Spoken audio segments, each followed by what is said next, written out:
characteristics of jazz is the way target notes are approached. How an improvised melody always have a place to go.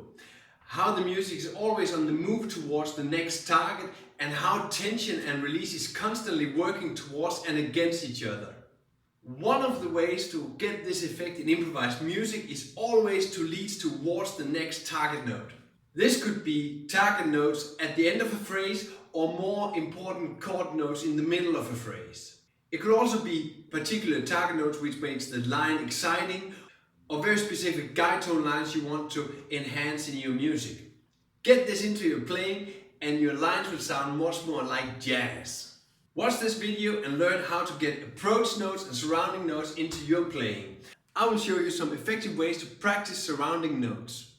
At the end of the video I'll give you 2 jazz licks using the 2-5-1 progression where I use approach and surrounding notes shown in the video. Lots of played examples coming up right now.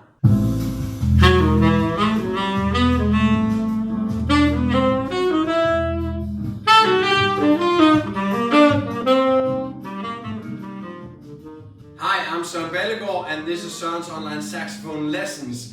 You know what to do, this is YouTube. Hit the subscribe button and let's get some more jazz music out there. You can find great information on my Patreon page, www.patreon.com/SørenBallegaard saxophone lessons.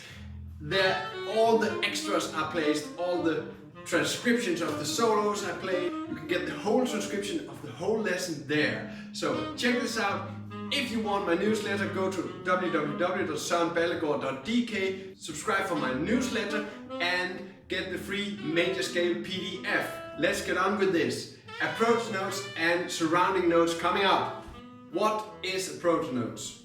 When you move to a certain note, a target note in a piece of music, improvised or written out, you always have a way to approach this note. The approach note is mostly the note before the target note. So there can be one or more approach notes. When you have a target note inside, the notes leading towards this note is most commonly mentioned as approach notes. A simple example of an approach note to a G minor chord is this.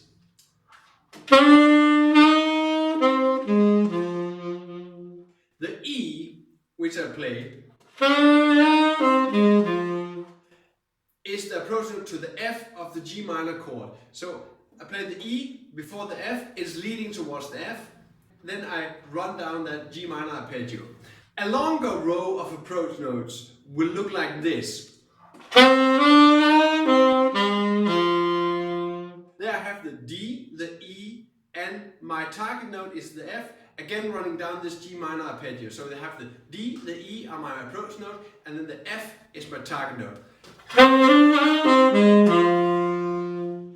We can use more or less approach notes, but this is the basic explanation of approach notes.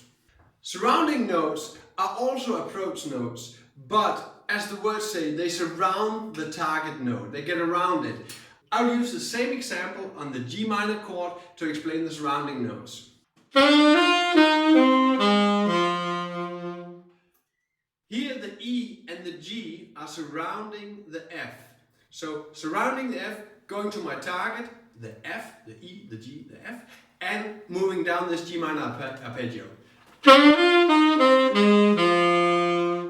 The direction of the approach and surrounding notes is not predefined. You can use any approach note or surrounding note from both above and below. This is your choice. Use your creativity and find out which one fits your taste in music. In the following example, you'll clearly see what I mean. Approach the G minor chord from above. G to F. 2 approach notes. A, G, F down that G minor chord. G, E to the F going down that minor arpeggio. You are allowed to change the rhythm of your approach notes the way you seem fit. It can be anything you want, you can put them in any order you want. The approach notes does not have a clear defined rule. A general and what loose rule might be, When approaching an obvious target note, you are using approach notes. It's very, very broad. So anything that leads towards a note, well, we can call this approach notes. When the approach notes are surrounding the target note, we can call them surrounding notes. Coming up, how to practice your surround and approach notes. I like to use theory directly in practice. Let's start with some examples of what kind of approach notes you need to know. For the examples, I'll only work with diatonic notes, so no notes outside the basic scales. You should start with the basic approach notes leading directly to the target notes you have. I'll use the great example from above, the G minor 7 chord. We have 4 target notes on the G minor 7 chord. We have the root, which is the G, we have the third is the B, we have the fifth, which is the D, and we have the 7th, and that's the F. Those 4 are my target notes, the G minor arpeggio. You can take different approaches to these notes. Let's start with the possibilities on the 7th note. The first couple of examples you already know. I just played these. 1, 2, 3, 4. That was from below towards the F. From above the F, 1, 2, 3, 4. One approach note below the target and one approach note above the target note. In the next 2 examples, we have 2 approach notes from below and from under the target note. 1, 2, 3, 4. 1, 2, 3, 4. In the last example I'll show on the G minor chord going to the F, I have surrounding notes, approach notes above and under the target note. 1, 2, 3.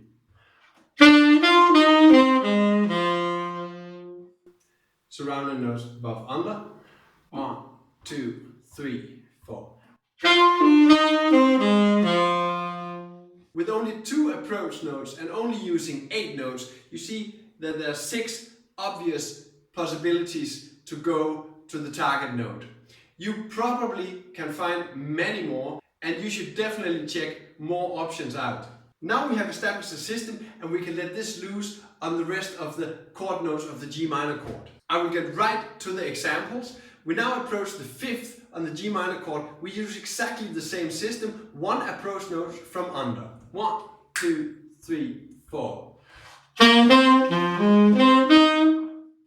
I changed the pattern a little bit because the 5th sounds kind of different instead of the arpeggio just going down. The next approach note is the approach note from above. 1, 2, 3, 4.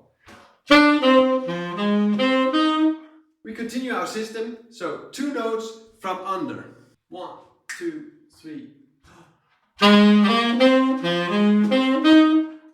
And 2 notes from above. 1, 2, 3.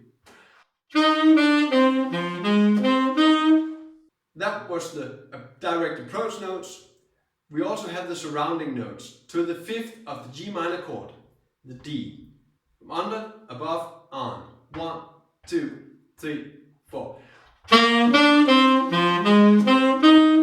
Surrounding notes from above and under. 1, 2, 3. So you see, this is quite easy to apply in your practice and in your music. We go on with the approach and surrounding notes for the 3rd of the G minor chord. 1 approach note from under. 1, 2, 3, 4. 1 approach note from above. 1, 2, 3, 4. 2 approach notes from under. 1, 2, 3, 4.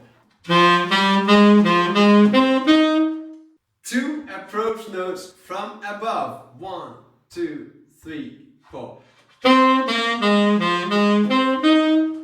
The next step is, of course, the surrounding notes from under, above, on, above, under, on. Ready? Under, above, on. 2, 3, 4. Above, under, on. 1, 2, 3, 4. Same rules apply to the root.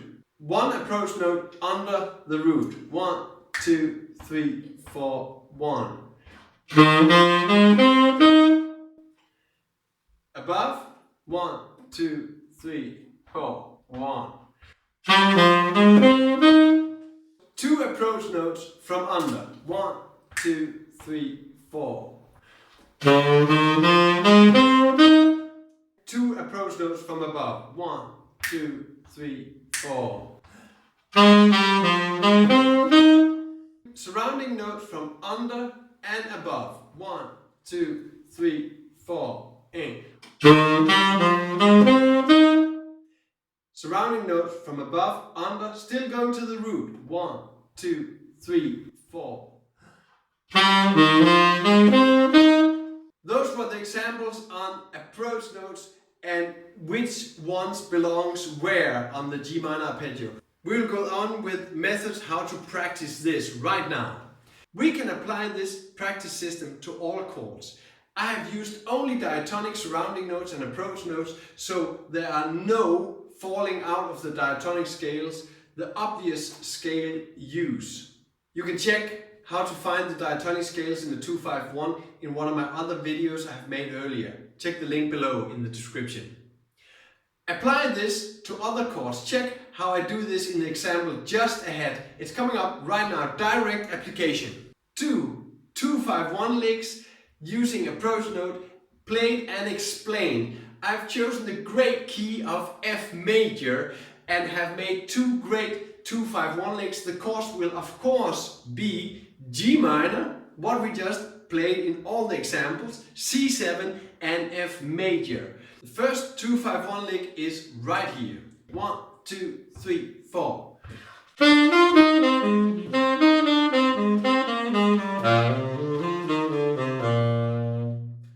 Little bit faster. 1, 2, 3, 4.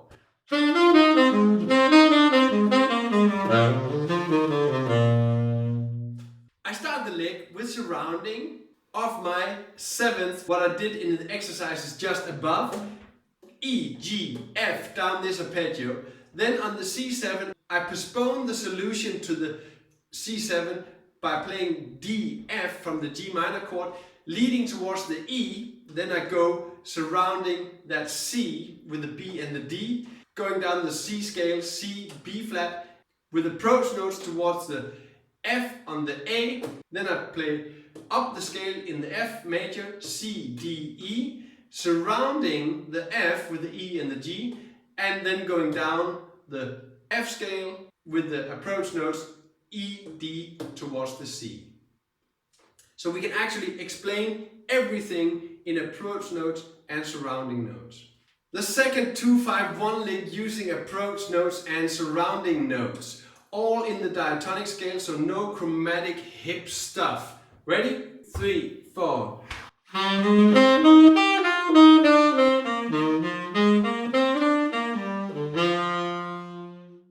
1, 2, 3, 4.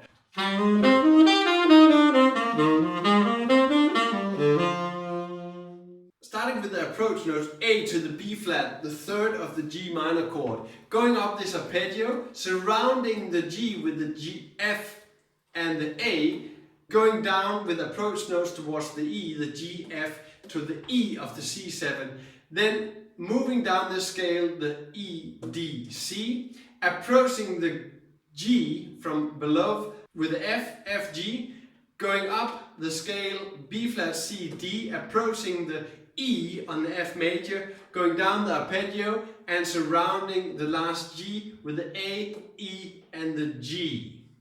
In the beginning of this clip I played the famous tune of Joe Henderson, Recordame. This little solo I have transcribed and you can find this completely on my Patreon page. My focus in the solo is surrounding notes and target notes. You can get much more value out of this lesson checking my Patreon page, www.patreon.com/Søren Ballegaard saxophone lessons.